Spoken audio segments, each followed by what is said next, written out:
مستشار جماعي وجاي مع الاعوان العرضيين وجاو بالكاميو ديالهم وبقاو كيهزوا في الطبالي من لاطيراس والكراسه. حنا خرجنا عندهم وبقينا كنهضروا معاهم شنو هو المشكل ديال هذا الشيء. بقى كيهز في الكراسه قال لك انا غنشطب هذا الشيء نتوما كذا كذا. بقى كيهز دابا الخوادري بقى كيجر معاه كيهز الطبالي.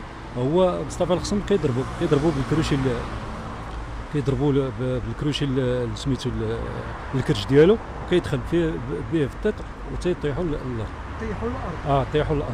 صافي من تما جات لابيلانس، من تما جات لابيلانس وهزينا سميتو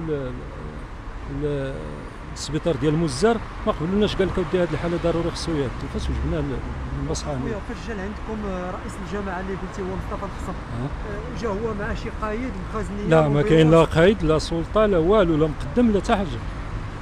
جا غير هو والعراضيين؟ جا هو والعراضيين وواحد المستشار. مستشار حتى هو معاه؟ مستشار حتى هو معاه.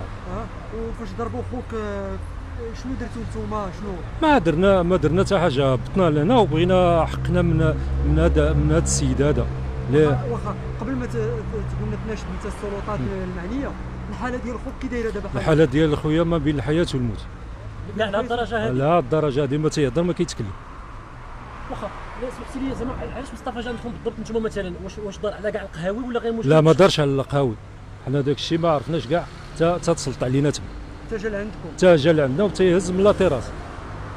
واخا خويا غير مصطفى اللي ضرب ولا ضرب حتى شي واحد اخر؟ لا ما كاين، لا غير مصطفى اللي ضربوا، الاخرين تيهزوا الكراسه وتيهزوا الطبال. هو ضرب الخوادري طيح.